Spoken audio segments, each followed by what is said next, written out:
Hello to all my wonderful, vibrant followers and those who may soon join their ranks. I'm D, also known as DKRO on Marvel Snap, and today we're going to talk about some budget Pool 1 and 2, Pool 2 deck lists. So, before we get into it, real quick, I know your time is valuable.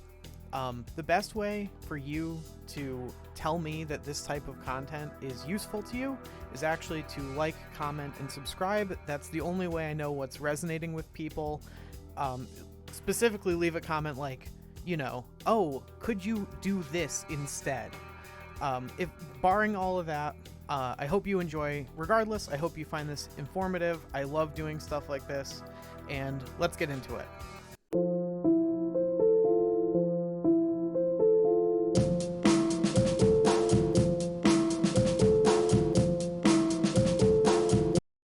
So our first deck today is my fan favorite. I played this basically to rank 144 while I was still in early Pool 3. This deck is so good. If you have not played a Dino deck and you're just hitting Pool 3, you're like at the end of Pool 2 you have most or all of these cards, I could not recommend this deck more. I think that this is about the strongest thing you can be doing in Pool 2. So the idea is you play Collector. Whenever a card enters your hand from anywhere except your deck, he gets +1 power. You play Moon Girl to duplicate your hand, so every card that she adds gives Collector +1. And then you play Devil Dino. And the closer to full your hand is, the bigger it is. +2 power for each card in your hand. So at 7 cards in hand, which it is possible to end the game with 7 cards in hand, you will have 14, 15, 16, 17. A 5 power 17, or a 5 cost 17 power. There are not many things in Pool 1 and 2 that can contest that, and the ones that there are pretty easy to see coming. What's more is that if on turn 4 you Moon Girl, and then you get a Devil Dino, you go turn 5 Dino, turn 6 Dino, I don't think there's anything other than a very well-timed Shang-Chi that can contest that. Some notes about this deck. You, in general, do not play Agent 13 or Mantis on turn 1. Okay, so we'll go through real quick. Agent 13, on reveal, add a random card to your hand. The card that you get does not matter. It is only that you got a card. Sometimes it's a cool card that gets you out of a situation. Most of the time it's just a random card that does not matter to your game plan at all. That's fine. We just need this to replace the card in our hand, to keep our hand as full as possible. Mantis is a 1/2 that if you play her at a location that your opponent has also played a card to this turn, you draw a card from their deck. Again, this gives you some information, but in general, the cards from their deck aren't that important to you. It's just that you got a card. The only real thing you want to play on turn 1 in general is Nightcrawler, and he's here for utility to get into hard-to-reach locations. We don't have a lot of that with this deck, so it hedges us against Death's Domain. Right now, Death's Altar and Luke's Bar. The locations that are hard to get into. Nightcrawler can get us in there. Okay, we went over Collector. Cable's a 2/2. On reveal, put the bottom card of your opponent's deck into your hand. Again, that card generally does not matter to us, other than that we now have information about what our opponent might be playing and what our opponent can no longer have. So they cannot bluff you anymore by basically snapping as if they had a Spectrum, which is a really popular deck. If you have their Spectrum in hand, you know they don't have it in their hand. So that can be very useful information, but besides that, this is mostly just that it grows our Collector. We've got Scorpion.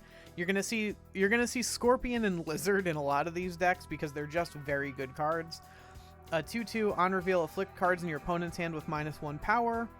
This could also be Angela, but I think the Angela version of this deck takes too long to get going, and Angela ends up not being that big.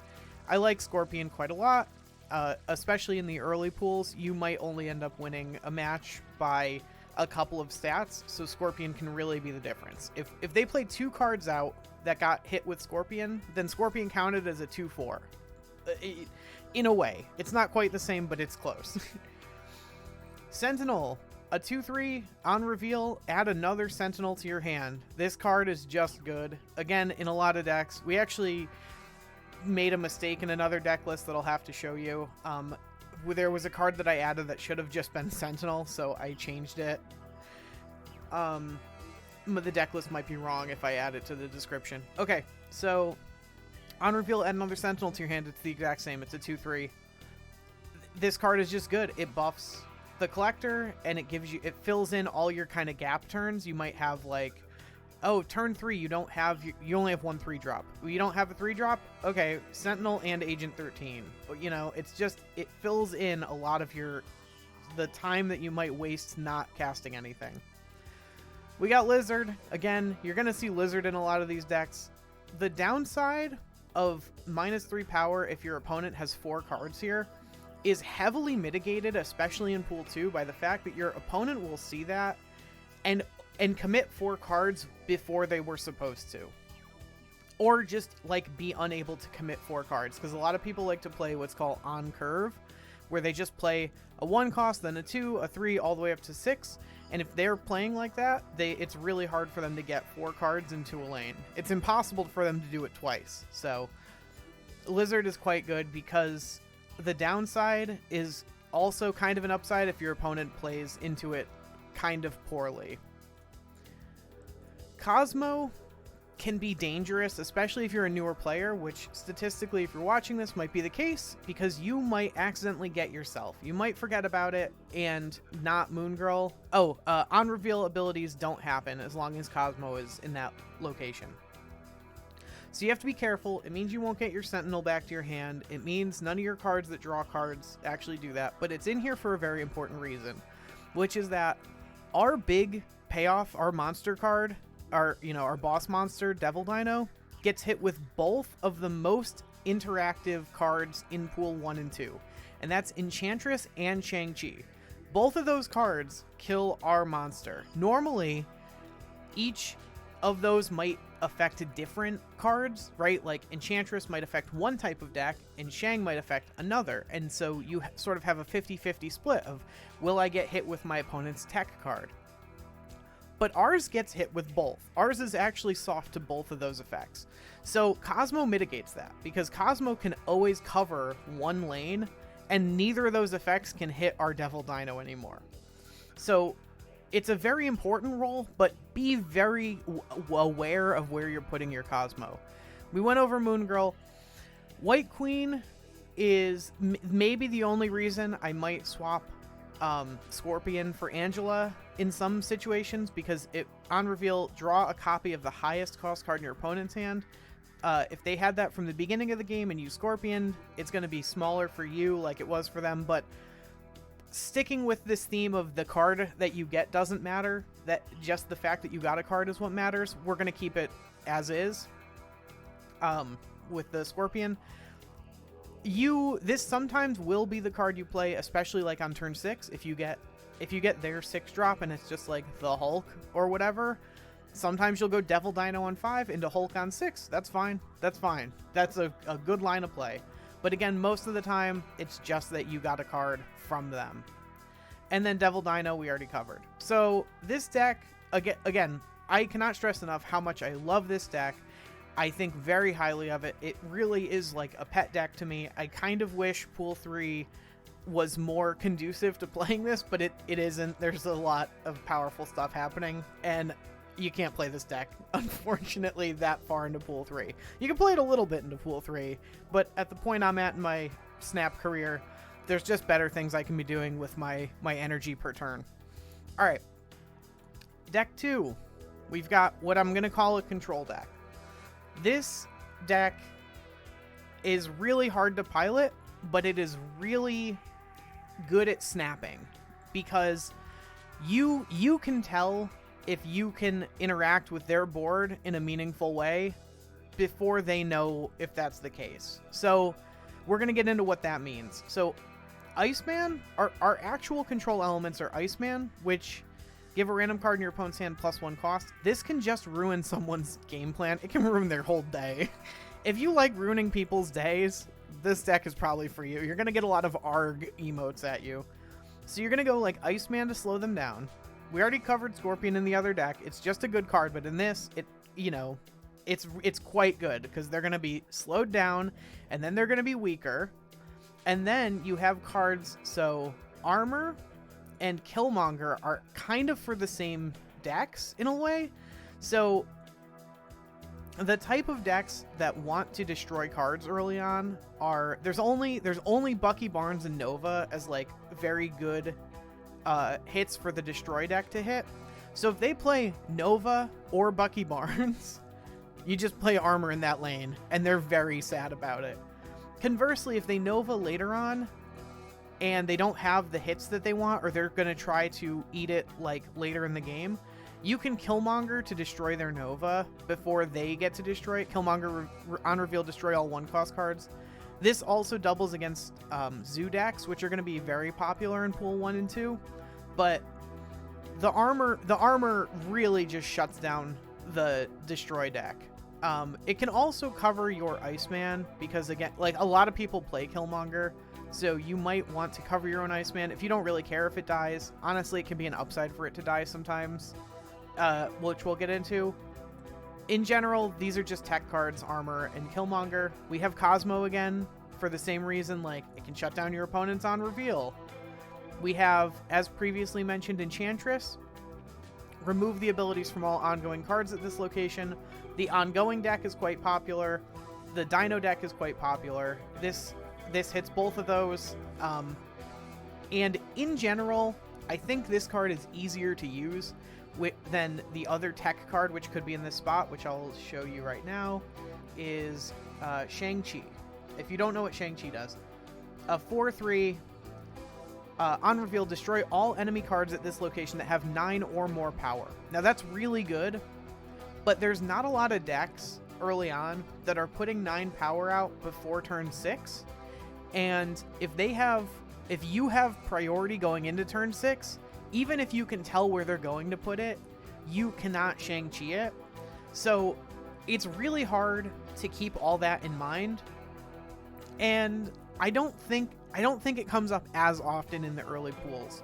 But if you find that it is coming up, by all means swap these two. Swap Shang in for Enchantress. I think the Enchantress effect is way more useful early on, so that's why I use her in this deck. We've got another really good combo that you're going to learn is Storm, which on reveal turns one of the locations into flooding. So on 3 you Storm, the location becomes flooding. On 4, it becomes flooded and no one can play cards anymore. Sorry, on 4 it becomes flooding. On 5 it becomes flooded. So you can play cards there on 4. So a combo with that is Jessica Jones. So on reveal, if you don't play a card here next turn, +4 power. So if you go 3 Storm, 4 Jessica Jones, you've added 10 power to that location. And in general, again, in Pool 1 and 2, it is very hard for your opponent to beat 8 power added to a location in 1 turn. It's very, very hard. Some people won't even fight it. But if they try, they usually lose, and that's like a huge win for you because you won the location and you wasted some of their cards. Then we have, so Killmonger, as I already talked about, the Nova tech is like a side benefit to Killmonger. The big benefit is against what we call the Zoo decks, which is like Khazar, Blue Marvel, and then a bunch of 1-drops. And most people play that deck very aggressively. They just play a 1-drop and then 2 1-drops and then 3 1-drops and then Khazar and then Blue Marvel, and then like the last card they draw is like another 1-drop or sometimes America Chavez. And if they do that, you Killmonger them and they lose every time. If they're slightly like more in tune with like what the game, how it actually plays out functionally, what they'll do is not play anything for like 3 turns and then play Khazar on 4 and then Blue Marvel on 5 and then 6 1-drops. And that's harder to play around because you have to let them get priority, which can be really difficult if that's all they're playing. But if you can do that, if you kind of suss that out of them, Killmonger on 6 without priority will always win you that game, basically. Other than that, we've got America Chavez, because we do want to, while we have some things that we can play on turn 6, like Enchantress or Killmonger, that might swing a game, sometimes we just need stats. Like, we're just kind of behind in a lane. We might be up in 2 lanes and, like, a bit behind in a third, and, like, a 9 stat swing might just be enough to put us ahead in the 3rd lane and sort of put the onus on our opponent to get ahead in 2 out of 3 lanes, which can be a good play. And sometimes we just want to do that with something bigger, like the Hulk, but we can guarantee that we have something that we can play that's just big on turn 6 with Chavez. If we also draw the Hulk at some point in the game, that's cool too. And sometimes it's neither of those on turn 6. You know, sometimes it is just Enchantress to, like, shrink their big thing plus, like, Lizard. In fact, Enchantress hits Lizard and removes this negative effect, and that can be, like, another mini, like, gotcha for your opponent. I don't know if we covered Angela. Again, she's probably going to be in a lot of the list, but she's a 2/0, and when you play a card here, +2 power. So if she's the first card you play in a lane, she can end up being a 2/6, which is obviously an incredible stat line, but also she just represents, like, big swings on turn 6. You know, your opponent, she might only be a 2/2 because you only played 1 card, but it's really easy to play, like, a 1 and a 2, and then, like, a 3 somewhere else, and your opponent's, like, got to think about, wow, they can add, like, 10 power to that Angela lane for, like, 3 energy, and I don't know if I can beat that, and it puts them in a really weird spot. Or they just don't think about it, and then you win a bunch of games because they didn't think about that fact. Okay, third, we have the ongoing deck. I've been referencing it, here we go. Basically, the idea is everything just has ongoing, which is, you know, as long as it's on the field, it's doing something. Some of them are good, some of them are bad, like positive or negative ongoing effects. And then you end it with Spectrum, give all your ongoing cards +2 power. Most of these cards are ongoing, are on rate. Like, a 1, when Ant-Man, you know, has his ongoing effect, he's a 1/4, which is just an incredible rate for a 1-drop. Ebony Maw has a huge downside of not being able to play cards here, like, just ever once you play him. But what you do is you go, like, Ebony Maw, you go, like, turn 1, nothing, don't play anything on turn 1, and then, like, turn 2, like, Ebony Maw and armor is just 10, and then they can't Killmonger your Ebony Maw, and then if they think they have it beat, like, they might just commit 11 or 12 stats to that to beat it, then you Spectrum and go up to 14, and then it's like you played 2 cards totaling a 3 energy, and you put 14 power into a lane. That's just a lot for your opponent to try to contest. Colossus is cool, can't be moved, destroyed, or have power reduced. That's this deck's way of getting into hard to reach lanes sometimes with the destroy stuff. Lizard, you're going to see again and again. Mr. Fantastic is the other way for us to get into hard to reach lanes, +2 power at adjacent locations. So you play this next to Luke's bar and he will give 2 power to that location. Punisher is just an on rate. He looks kind of like Adam Sandler in this picture. That's weird. I just noticed that. That's uncomfortable. Punisher is just an on rate card. If your opponent has 2 cards in the same lane as this, it becomes a 3/4. And if they have more than that, think of it as like a kind of inverse Lizard. The more cards they have, the better the Punisher is. Captain America makes the rest of your cards in that location bigger. 3/3 is already fine. Again, if it buffs 2 cards, you can count it as a 3/5. If it buffs more than that, it's a 3/6. Like, a 3/6 is an incredible card. You should play 3/6s. We only have 1 on reveal, and Cosmo itself isn't ongoing, so it's an absolute include in this. Enchantress gets us really, really hard, so we want to make sure we're protected from that.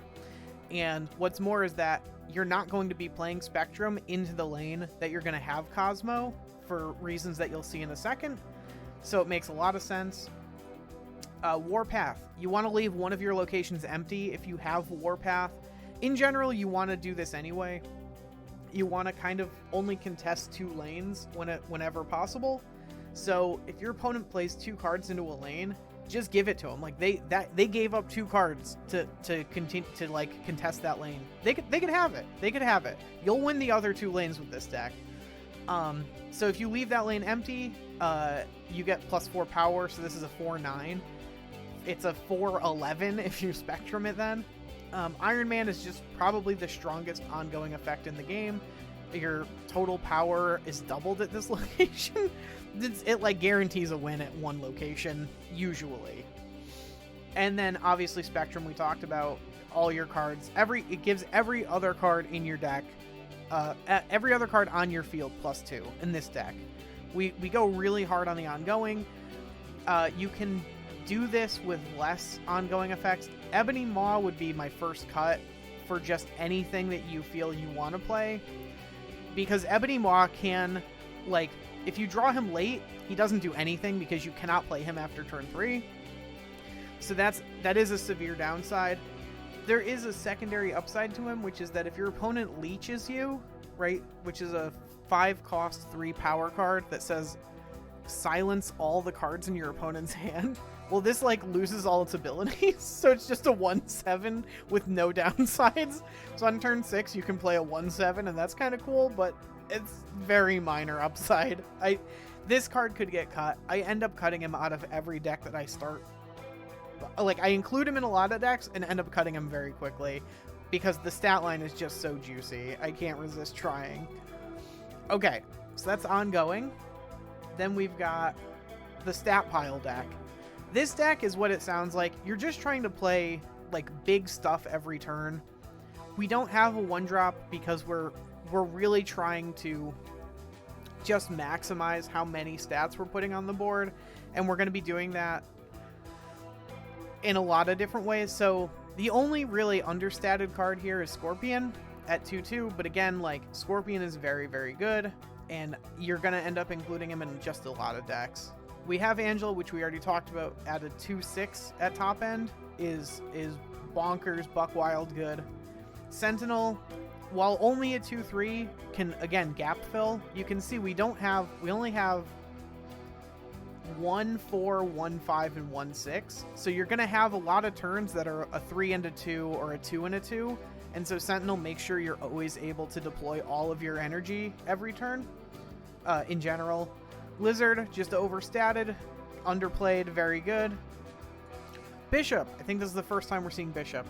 Whenever you play a card, Bishop gets +1 power. So because our game plan revolves around playing more cards and not big cards, this can be like a 3/5 or a 3/6. As long as you play 1 card every turn after playing Bishop, you play Bishop on 3. On 4, 5, and 6, you each play 1 card. You have a 3/4 on your hands, which is not terrible, especially in pool 1 and 2. But if you can get into a 3/5 or a 3/6, I don't think you can get him much bigger than that. But, you know, a 3/6 is very, very good. Very hard to contest by an opponent. First time seeing Wolfsbane. So a 3/1 on reveal, +2 power for each other card you have here. They do not have to be revealed. So if on turn 6, or we'll say like turn 5, you have some 2-drops, you have 2 2-drops in a location, and you play Wolfsbane and Sentinel, when Wolfsbane flips up, it will understand that you have 3 cards there, even though the last card isn't flipped up yet, which is not how some other cards work, but it is. As long as you have a full lane, Wolfsbane is a 3/7, and that is incredible. The best 3-drop in pool 3 is Maximus, and that's a 3/7 that draws your opponent 2 cards. So Wolfsbane is just that, if you can play it into a full lane, which you usually can. Mr. Fantastic we covered. Again, just good at getting into hard to reach locations, and a 3/6 if you play him in the center lane, and a 3/4 if you play him in the side lane.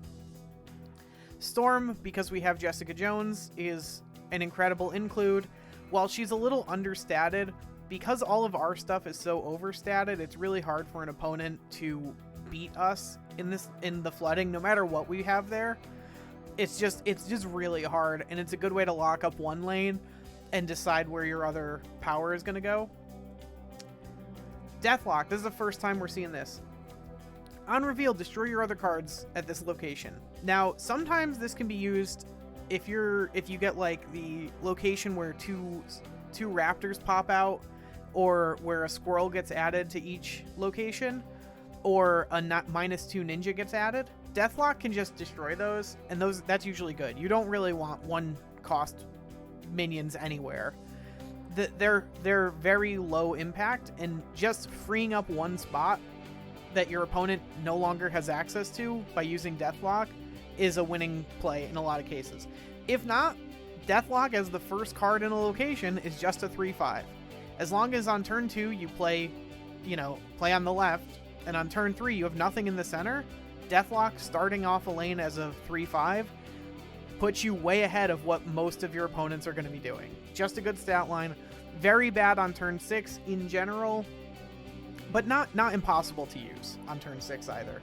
You can play him first into an empty lane and follow it up with like a lizard, and you didn't use a 1-drop, but you added 10 power, over possibly 2 lanes if you need it. Jessica Jones is just a staple. You're going to be using her for a very long time. Get used to it. She's quite good. Vision. The Vision. 5/7, which is slightly below rate for a 5-drop, but you can move him every turn, which each turn usually doesn't matter. Again, he makes it really hard for your opponent to math out how they're going to win a game.